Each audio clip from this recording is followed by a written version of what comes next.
ይሄ መንግስት ምንም መመከት የሚችል አይደለም። ራቁትን የቀረ መንግስት ነው። ህዝባዊ መሰረቱን ያጣ መንግስት፣ የተነጠለ መንግስት ነው።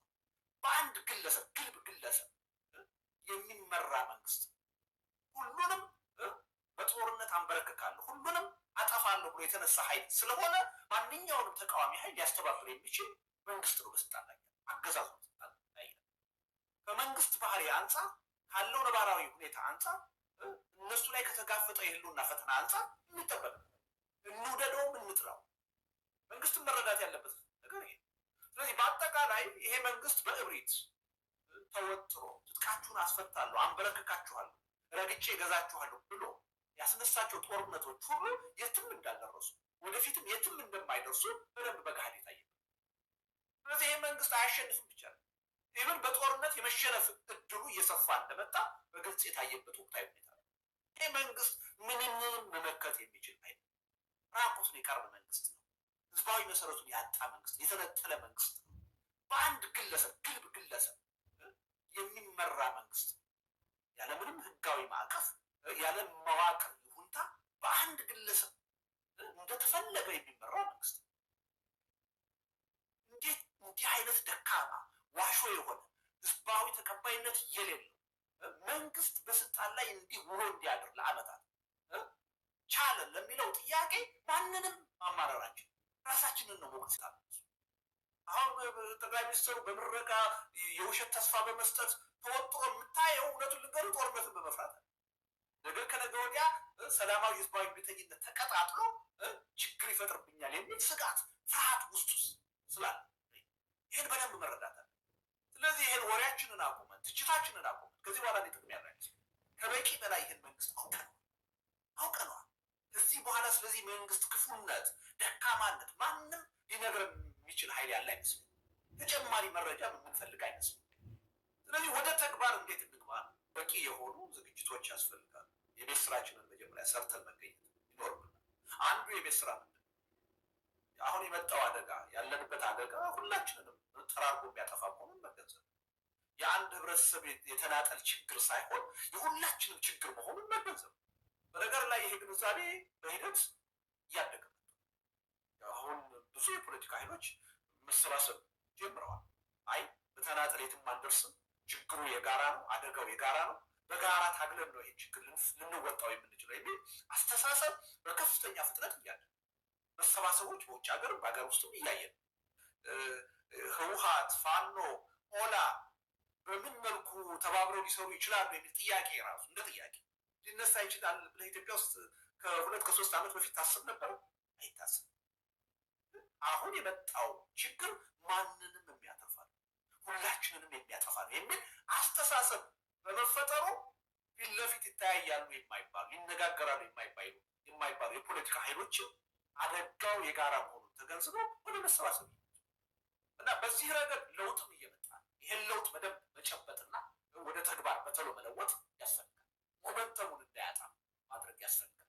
ስለዚህ ሪሊ መበታተናችን የጋራ ችግር እያለ ብዙ የጋራ ችግር እያለ በልዩነት ላይ ማተኮራችን እስካሁን ውጤታማ እንዳልሆን እያደረገ ከማንኛውም ሀገር የፖለቲካ ኃይል በላይ የኢትዮጵያ የፖለቲካ ኃይሎች የጋራ አጀንዳ ሰላም የማንም ዜጋ እንኳንስ የፖለቲካ ኃይል የማንም ዜጋ የጋራ አጀንዳ። የኢትዮጵያ ሕዝብ እኮ አሁን ሰላም የለውም። ከቦታ ቦታ በነፃነት የመንቀሳቀስ ነፃነት የለውም። እንግዲህ ከደርግ ጊዜ በኋላ አሁን እኮ እንግዲህ ከ40 ዓመት በኋላ ልጆቹ እኮ በአፈሳ በግዳጅ ውትድርና እኮ እየተያዙ ለጦርነት የሚማገዱበት ሁኔታ ነው የተፈጠረው። ሰላም የለውም። ሰርቶ ማደር የማይችልበት ሁኔታ ነው የተፈጠረው። ልጆቹ በጦርነት እያለቁ ያለበት ሁኔታ ነው የተፈጠረው። ይሄ የሰላም አጀንዳ የማናችንም የጋራ አጀንዳ፣ ከሰላም በላይ ደግሞ ማንንም ሊያስተሳስር የሚችል አጀንዳ የለም። የኢኮኖሚ ጥያቄ፣ የኑሮ ውድነት ጥያቄ እያንዳንዱን አይደለም ድሃውን አይደለም መካከለኛ ገቢ ያለውን ሀብታሞቹን የሚያሳስብ ጥያቄ የሚያሳስቡ ከመኖር ወደ አለመኖር ይቀይራል። ኢትዮጵያ ውስጥ በጣም ኢፍትሐዊ ኮራፕት የሆነ መንግስት መጥቶ ቢዝነስ የሚባለውን ነገር ማካሄድ የማይቻልበት እየተፈጠረ ህዝቡ በኑሮ ውድነት 2 ጊዜ መብላት አይደለም 1 ጊዜ መብላት አይደለም መኖር የማይችልበት እየተፈጠረ የዲሞክራሲ ጥያቄ የሰብአዊ መብት ጥያቄ በታሪካችን አይተነው በማናውቅ ሁኔታ በአደባባይ እየተፈጸመ። ስለዚህ ይሄ ሁሉ የጋራ ጥያቄ ከዚህ አደጋ ከዚህ የህልውና ችግር የመውጣት አደጋ የፖለቲካ ኃይሎች ብቻ አይደለም፣ የእያንዳንዱ ዜጋ የጋራ አጀንዳ በየትኛውም መለኪያ የትም ዓለም ካሉ የፖለቲካ ኃይሎች በላይ የጋራ አጀንዳ ያለን ኢትዮጵያኖች የሚል እምነት አለ። በነገር ላይ ሰላማዊ በሆነ ሁኔታ በሰለጠነውም ሀገር ያሉ የፖለቲካ ኃይሎች ልዩነት ብቻ አይደለም ያለ የጋራ ጉዳይ ያላቸው እንኳንስ በኢትዮጵያ ተጨባጭ እኛማ ዋናው የህልውና ጥያቄ የሰላም ጥያቄ የጋራ አጀንዳ እንዲሆን ግድ ብሎናል። ስለዚህ ሪሊ ከበቂ በላይ የሆኑ የጋራ አጀንዳዎች ልዩነቶቻችን አሉ አዋል እነሱን በሂደት በተለያዩ መድረኮች እንፈታቸዋል። የሚቻሉትን በድርድር እንፈታል። በድርድር የማይቻሉትን ደግሞ የሀገሩ ባለቤት የሆነው ህዝብ ሪፈረንደም ህዝብ ውሳኔ እንዲፈታቸው እናደርጋለን። ሌሎቹን ቅራኔዎች ደግሞ እንደ ማንኛውም ሀገር የምርጫ አጀንዳ አድርገናቸው ይዘናቸው እንቀጥላለን። በዲሞክራሲ እየተፈቱ ይቀጥላል። ስለዚህ አሁን ላይ ማተኮር ያለብን እነዛ ልዩነቶች ላይ ነው። እነዛ ልዩነቶች ከግለሰብ መብት ተነስቶ እስከ ሀገርና ህዝብ ህልውና ድረስ ያሉት ጥያቄዎች ሁሉ መልስ ሊያገኙ የሚችሉት መጀመሪያ ሀገሩ እንደ ሀገር ህዝቡ እንደ ህዝብ በህልውና ሲቀጥል የትኛውን ጥያቄ መልስ የሚያገኘው ሀገርና ህዝብ ሲሆን፣ ስለዚህ አሁን ልዩነትን ማንሳት ትርጉም የለው። ነባራዊ ሁኔታውን አለመረዳት አለማወቅ። ስለዚህ የልዩነት ጊዜ አይደለም። ልዩነቱን ወደ ጎን አቁመን በአንድ ላይ መቆም። አንድ ትልቅ እንቅፋት የሚሆን ጉዳይ አለ። አሁን የቀረ የተጠያቂነት ትናንት ከሌ እንዲህ አድርጓል፣ እንዲህ አይነት ወንጀል ፈጽሟል፣ ከሱ ጋር እንዴት አብሬ ልቆም ሊታገል ይችላል የሚል አንድ የገረገነ ጥያቄ እንዳለ ይሰማል። ይህም መፍትሄ አለው የሚል እምነት አለ። ተጠያቂነት መኖር አለበት። በኢትዮጵያ ተጠያቂነት ከሌለ አሁን የተፈጠሩ ችግሮች የተፈጸሙ ወንጀሎች ሁሉ ነገ ከነገ ወዲያ እንደማይፈጸሙ ዋስትና ሊኖር ግን ተጠያቂነት መቼ የሚለውን ድረስ ይህ መንግስት እየጨፈጨፈ ከመኖር ወደ አለመኖር እየቀየረ ተጠያቂነትን በተግባር ልናውላ እንጂ ይህን የተጠያቂነት ጉዳይ ነገ ከነገ ወዲያ ለምንፈጥረው የሽግግር ሂደት በዛ ሂደት ውስጥ ለሚኖር የሽግግር ጊዜ ፍትህ ማሳጠራል። ያን የማናችንም የሚፈለግብን ተጠያቂነት በመረጃ ተረጋግጦ መቀጣት አለ። ተጠያቂነትን መቀበል አለ። ያ የተጠያቂነት ጉዳይ ግን ለዛሬ ትብብር ህልውናችንን ለማዳን ለምናደርገው ትግል እንቅፋት ሊሆን የኢትዮጵያ የፖለቲካ ኃይሎች ይሄን በብልህነት ማየት መቻል አለብን የሚል እምነት አለ። ከበቂ በላይ ከማንኛውም ሀገርና ህዝብ በላይ ኢትዮጵያውያንን ዛሬ ትልቅ የጋራ የሚያስተሳስብ አብሮ የሚያታግል አጀንዳ ያለ ሰላማዊ ህዝባዊ እምቢተኝነት አፍጥጦ እየመጣ እንደሆነ እየታየ ነው። ይህንም ተገንዝቦ መንግስት በከፍተኛ ፍርሃት ውስጥ እንደሆነ እያየ ነው። የተለያዩ እርምጃዎችን ሲወስድ እያየ ነው። አዲስ አበባ ከተማ ታይቶ የማይታወቅ አይነት ነው ሰራዊት ነው የጸጥታ ሰራተኛ ነው እያሰማራ ያለ እና እያንዳንዷን ነገር በፍርሃት በጥንቃቄ ለማየት የተገደደበት ሁኔታ ተፈጥሯል። ዓለም አቀፉ ሁኔታ ራሱ አሁን በተለያዩ ሀገሮች እየታየ ያለው የሰላማዊ ህዝባዊ እምቢተኝነት እንቅስቃሴ ህብረተሰቡን እያነሳሳው፣ ስለዚህ አንድ የሆነ እንቅስቃሴ ከፊታችን ሊመጣ እንደሚችል እየታየ ነው። እንግዲህ እዚህ ላይ ነው የኛ ዝግጅት የሚያስፈልገው። ዝም ብሎ ይምጣ አይባልም። ያ ነገር ሲመጣ ቅድም እንዳልኩት እንዳይጠለፍ እንዳይኮላሽ የሚመጣውን ለውጥ ደግሞ ዝም ብሎ የአምባገነኖች ለውጥ ሳይሆን ዘላቂ ለውጥ የሚያመጣ እንዲሆን በቂ የሆነ ዝግጅት ያስፈልጋል። የአጀንዳ ዝግጅት ያስፈልገናል።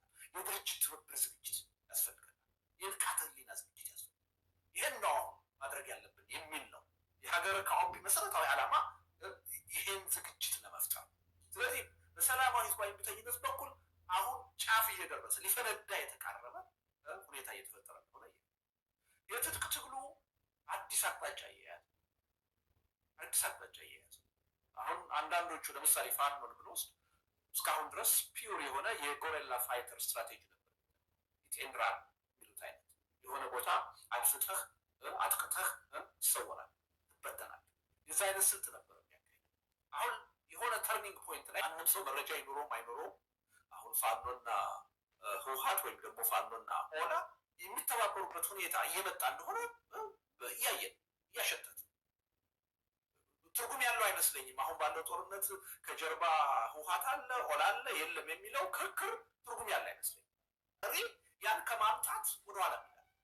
ሁሉንም በጦርነት አንበረክካለሁ ሁሉንም አጠፋለሁ ብሎ የተነሳ ኃይል ስለሆነ ማንኛውንም ተቃዋሚ ኃይል ሊያስተባብር የሚችል መንግስት ነው በስልጣን ላይ አገዛዝ ነው ስልጣን ላይ። ስለዚህ ሊደንቀን አይገባም ማለት ነው። ኢትዮጵያ ውስጥ ያሉ ትናንት ሰፊ የፖለቲካ ቅራኔ ያላቸው ብለን ምናምን የፖለቲካ ኃይሎች ተባብረው ቢመጡ ልንደነቅ አይገባም። ከመንግስት ባህሪ አንጻር ካለው ነባራዊ ሁኔታ አንጻር እነሱ ላይ ከተጋፈጠው የህልውና ፈተና አንጻር የሚጠበቅ እንውደደውም እንጥላው መንግስትን መረዳት ያለበት ነገር ይሄ። ስለዚህ በአጠቃላይ ይሄ መንግስት በእብሪት ተወጥሮ ትጥቃችሁን አስፈታለሁ፣ አንበረክካችኋለሁ፣ ረግጬ እገዛችኋለሁ ብሎ ያስነሳቸው ጦርነቶች ሁሉ የትም እንዳልደረሱ ወደፊትም የትም እንደማይደርሱ በደንብ በገሃድ ይታያል። ስለዚህ ይህ መንግስት አያሸንፍም ብቻ ይህን በጦርነት የመሸነፍ እድሉ እየሰፋ እንደመጣ በግልጽ የታየበት ወቅታዊ ሁኔታ ነው። ስለዚህ እነዚህ በግራም በቀኝም እየመጡ ያሉ ቀውሶች እንዴት ነው ማኔጅብል? ይሄ ትውልድ ካለፈው ትውልድ ሁሉ የተሻለ ታሪክ መስራት ካለበት ይሄን ቀውስ እንዴት ነው ማኔጅ የማደርገው በሚለው ጥያቄ ግልጽ የሆነ መረዳት ሊኖር በጦርነት መጥተው መንግስት የሚያወርሱ የመጨረሻ ግብ አይደለም። በሰላማዊ ህዝባዊ ብተኝነትም ተንቀሳቅሰን መንግስትን ከስልጣን ብናወር የመጨረሻ አለብን። የምናደርገው ትግል የሚከፈለው መስዋዕትነት በከንቱ መሆን የለም። በሆነ የፖለቲካ ኃይል የሚጠለፍ መሆን የለበት። በሆነ የፖለቲካ ኃይል የሚጨናገፍ መሆን የለበት። ወይም ሄዶ ለውጡ የአንድ አምባገነን በሌላ አምባገነን መተካት መሆን የለም። እነዚህን ሶስት ችግሮች ለመፍታት ከፈለግን አሁን በበቂ ሁኔታ መዘጋጀት ቅድም ያልኳቸውን ሁለት ዝግጅቶች ማለት ነው። የአስተሳሰብ ዝግጅት ማለት ነው።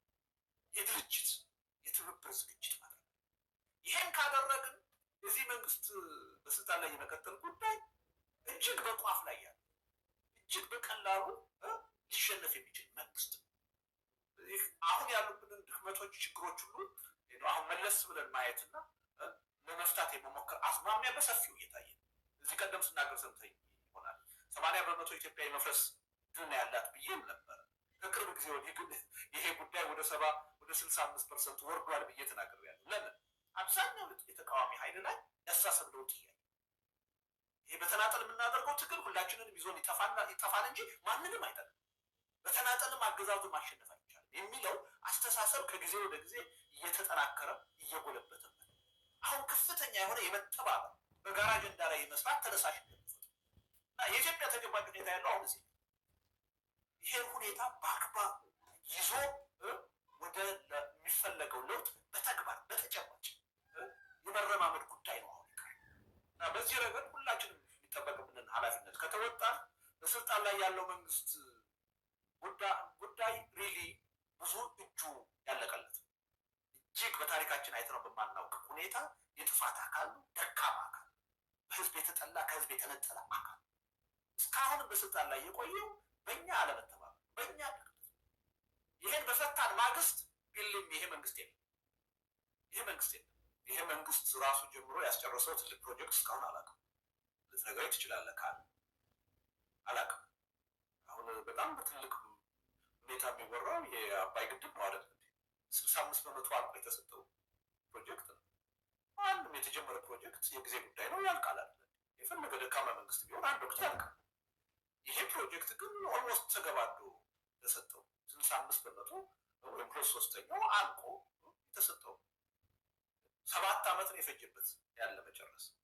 ያውም ደግሞ ግድቡ ሊያመርተው ከሚችለው ሜጋዋት ወደ 1500 ቀንሶ የውሃ የማጠራቀም ካፓሲቲውን በዛው መጠን ቀንሶ እና ሪሊ ይሄን እንደ ትልቅ ነገር ወስዶ እንደ እሱ በጨረሰው አድርገን መልእክት እንዳናስተላልፍ መጠንቀቅ ያለብን ይመስለኛል።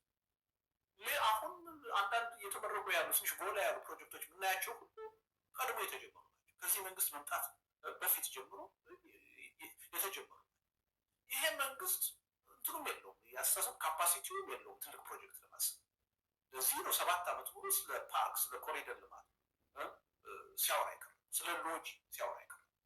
ያው ያገዛዙን ደጋፊዎች እና ተከታዮች በሎጂክ በምክንያታዊነት ማሳመን መከራከር አይቻልም። አሁን የሚጠይቅ ሰው አለ? ስለነዛ ሎጂዎች እኮ ማውራት ቆም አይደለ? ሁሉ ፕሮፓጋንዳ የተሰራበት ሎጂ 6-7 ሎጂ ምን ላይ እንዳለ አይታወቅም። ያን ሁሉ ገንዘብ ምጥጥ አድርጎ ከጥቅም ውጭ አፉን ከፍቶ ነው ጠቅላይ ሚኒስትሩ የራሳቸውን ሙሽሮች እየወሰዱ የሚጋብዙበት እየላኩ የሚጋብዙበት ሎጂ ምን ተገኝ? የኢትዮጵያ ሕዝብ መሰረታዊ ጥያቄ አሁን ፓርክ ነው፣ መዝናኛ ነው። እንኳንስ በኢትዮጵያ ደረጃ እና በአዲስ አበባ ደረጃ ስንት ማህበራዊ ቀውስ፣ ኢኮኖሚያዊ ቀውስ። 60% የአዲስ አበባ ህዝብ እኮ የራሱ መጸዳጃ ሽንት ቤት የለው። አዲስ አበባ ውስጥ ሆኖ ንጹህ ውሃ የማያገኝ በባህር ዛፍ ቅጠል ማገዶ የሚጠቀሙ ህዝብ ስንት ነው? እንደ ትልቅ ነገር አሁን ፓርክን እንደ ትልቅ ፕሮጀክት እንኳንስ በኢትዮጵያ ደረጃ በአዲስ አበባ ደረጃ ወስዶ የሚያስብ መንግስት ለኔ መንግስት አለ። ይሄ መንግስት እንደ አንድ መዘጋጃ ቤት ማለት የአዲስ አበባ መዘጋጃ ቤት ኃላፊነት እጅግ ሰፊ ነው። የከተማ ውበትና ፓርክ ብቻ አይደለም መዘጋጃ ቤት የህብረተሰቡ ማህበራዊ ኢኮኖሚያዊ ኑሮ ይመለከተው። አሁን የኢትዮጵያ መንግስት ግን የሚሰራው ስራ ለአዲስ አበባ መዘጋጃ ቤት አይደለም። በአዲስ አበባ መዘጋጃ ቤት ውስጥ ላለ አንድ ዲፓርትመንት ምን አይመጣ እጅግ ግብ የሆነ ተራ የሆነ ስራ ነው ሲሰራ ይቀር አንድ በኩል ማለት ነው። በሌላ በኩል ደግሞ መጥፎ ነገሮችን ካየን ደግሞ በጦርነት ውስጥ ነው። ፕሮጀክትስ እንዴት ትልቅ ፕሮጀክት ይሰራል ብለህ ታስባለህ? አስቸጋሪ እኮ ነገር። አሁን በዘመናችን የሚካሄድ ጦርነት እኮ እጅግ በጣም ውስብስብ። አሁን ኢትዮጵያ ውስጥ የሚደረገውን ጦርነት ሎጂስቲክ የመደገፍ አሁን ትራንስፖርት፣ ቤንዚኑን የመሸፈን መሳሪያውን፣ ትጥቁን የመሸፈን ልብሱን የመሸፈን ቀለቡን የመሸፈን ጉዳይ እኮ እጅግ እኮ ከባድ ነው። የሀገሪቱን ኢኮኖሚ እኮ እየበላው ይህ መንግስት ገንዘብ እያተመ እንደሚያስራጭ እናውቃለን። እየበላው እንኳንስ በዚህ አይነት ሁኔታ የኢኮኖሚ እድገቱ ተገጥቶ ኢንቨስትመንት ተዳክሞና የተሟላ የኢኮኖሚ እድገት ኖሮ በ10 ዲጂት በ11 ዲጂት እያደግን ማለት ነው። አሁን ያለውን ጦርነት ማካሄድ በራሱ ችግር ውስጥ የሚቀር እጅግ ኤክስፔንሲቭ ጦርነት ነው እየተካሄደ። ይሄ ጦርነት የሀገሪቱን ኢኮኖሚ በልቶታል ውስጡ። አንድ ወቅት ይሄ ኢኮኖሚ ዘጭ እንደምን ምን ትልጥ አንድ ወቅት ብራችን አንድ ወቅት ዝምባብዌ ሲሆን እንዳየ ወረቀት ወደ ወረቀትነት በዛ ሂደት ውስጥ ያለ እና ሪሊ አሁን ይሄ መንግስት የሚመጣው ችግር የመቋቋምና የመመከት ምንም እድል የለው። ያችን ትንሽ እድል ያገኘው የመቆየት የመሰንበት እድል ያገኘው በእኛ ድክመት አማራጭ የሆነ የተደራጀ የተባበረ የፖለቲካ ኃይል ኢትዮጵያ ውስጥ ማለት ነው። እኛ ነን የፈጠረው። አሁን ትንንሽ እንደ ግሉኮስ እንዳይሞትም እንዳይድንም ለመሰንበቻ የውጭ ኃይሎች የውጭ መንግስታት እርዳታ የሚሰጡትን አማራጭ ስለጠፋ መንግስትን የሚረከብ ሌላ የፖለቲካ ኃይል በሌለበት ሁኔታ ይሄ መንግስት ኮላፕስ ቢያደርግ አካባቢው ወደ ቀውስ ወደ ባሰ ቀውስ ምን አማራጭ አለን ብለው ነው ነጮቹን እየደጎሙ እየረዱ። በብዙ አቅጣጫ ካየኸው የዚህ መንግስት የመሰንበት እድል የተፈጠረው በምንም በራሱ ጥንካሬ ሳይሆን በእኛ ድክመት ምክንያት። ይሄን ድክመታችንን በደንብ ተረድተን ነቅተን በፈታነው ማግስት ይሄ መንግስት እንኳንስ ሊቋቋም በህልውና ሊቀጥል አይችልም። እኔ በዚህ ምንም ጥርጥር የለኝም። 100% እርግጠኛ የሆነ መተማመን። ይሄን መተማመን እንዴት አድርገን የሁላችንም የጋራ መተማመን እናደርገዋል?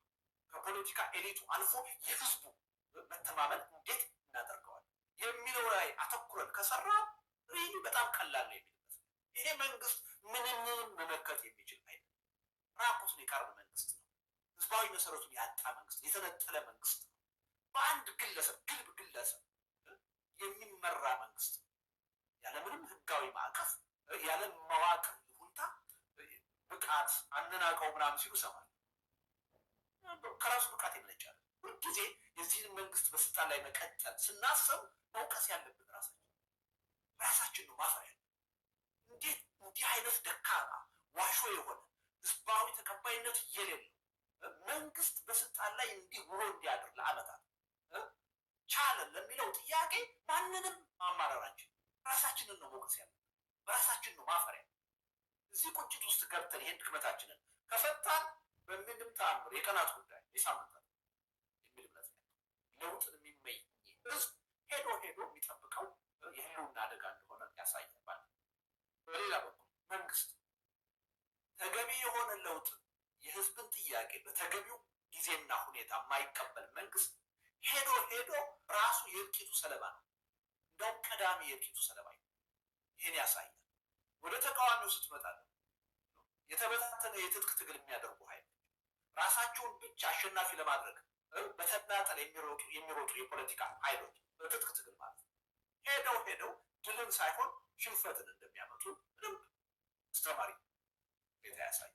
በሰላማዊ ትግል የሚያምኑ ኃይሎች በትጥቅ ትግል የሚያደርጉት ውጤት ከመጠበቅ ራሳቸው ተደራጅተው ህዝቡን አሳምነው መንቀሳቀስ ካልቻሉ ራሳቸውም የችግሩ ሰለባ እንደሚሆኑ የሚያሳይ። ስለዚህ አራት አካላት ማለት ነው።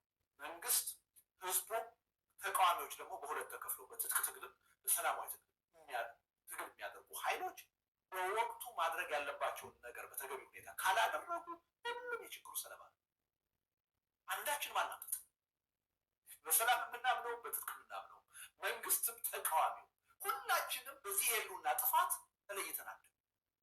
መጨረሻ ላይ ሄደን ሁላችንም የጥፋቱ ተቋዳሽ ሰለባ ነው እና ሪሊ ይሄ ችግሩ ያለው አንድ ቦታ ላይ ብቻ ሁላችንም ላይ ይህን መረዳት በአስቸኳይ ማምጣት ይቻላል። ከዚህ መረዳት ነው ውጤቱ ሊመጣ የሚችለው የሚል እና ተሳክቶለታል። ግን እንዳይሳካ ማድረግ የምንችለው ማንም ማለት እኛ የተጀመረው እንቅስቃሴ ቀጥሏል፣ እየሰራ ነው።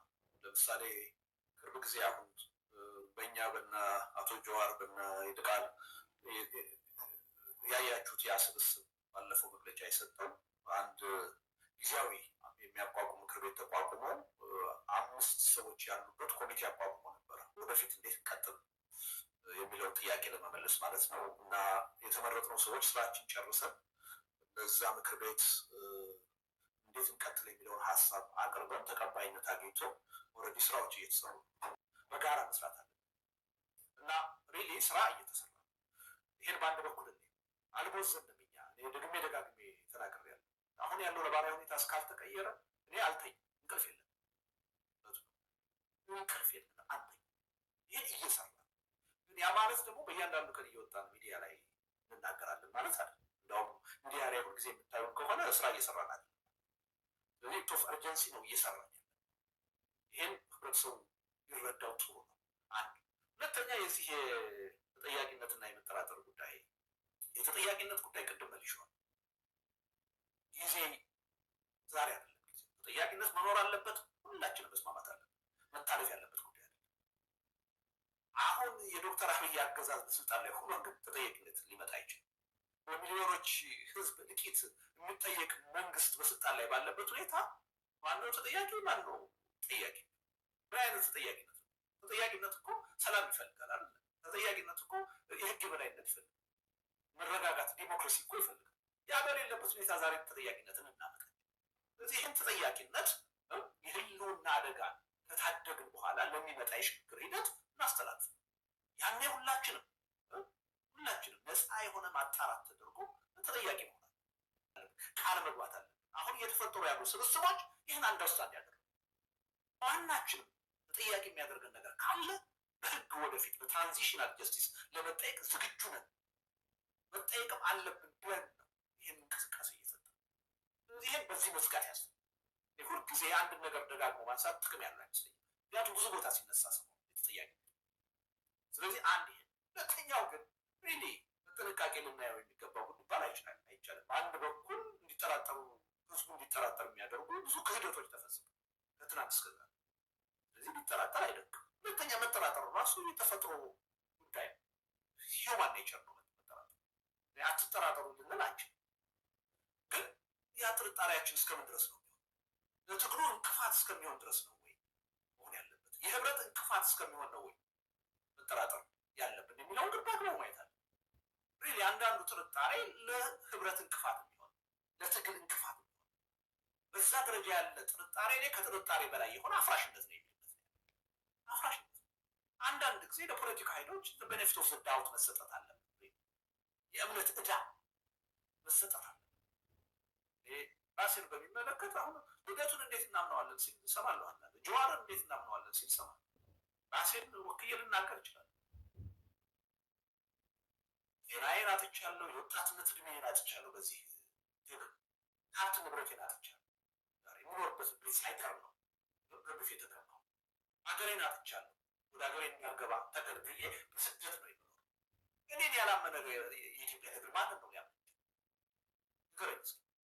በዚህ ደረጃ ዋጋ የከፈልን ሰዎችን ያላመነ ማንን ነው የሚያምነው? እኛን ከማመን ውጭስ ምን አማራጭ? ከነ ችግራችንን እኛን መቀበል ነው እንጂ ማንኪያቶ እየጠጣ የሚተቸውን ሰው ነው የሚያምነው? ትግሉን በዳር ሆኖ መስዋዕትነት ሳይከፍል ዋጋ ሳይከፍል ለውጥ እንዲመጣ የሚመኘውን ነው የሚያምነው? ማንን ነው የሚያምነው? አንዳንድ ጊዜ ይህን ገደቡን ማወቅ አለ። ዝም ብሎ መጠራጠር ምክንያታዊ አይደለም። መጠራጠር መጥፎ አይደለም፣ ልናስቀረውም አንችልም። ሂውማን ኔቸር ግን ገደብ ያስፈልገዋል። ለትግሉ እንቅፋት መሆን የለበትም። የትብብር እንቅፋት መሆን የለበትም። አሁን ላይ አንዳንድ ሰዎችና ምናልባትም ስብስቦች ላይ የማየው ጥርጥር ግን በዛ ደረጃ እንቅፋት አፍራሽ ትክክል አለ። ሞቲቭን ጥያቄ ውስጥ ማስገባት አለ። አንዳንድ ጊዜ የሀገሬ ሰው አንድ ተረት አለው፣ በቅሎ የሌለው አህያ ይጋልባል። የፈለገ ድክመት ቢኖርብን ችግር ቢኖርብን ዛሬ በትግሉ ግንባር ላይ የተገኘ ነው እኛ ነን።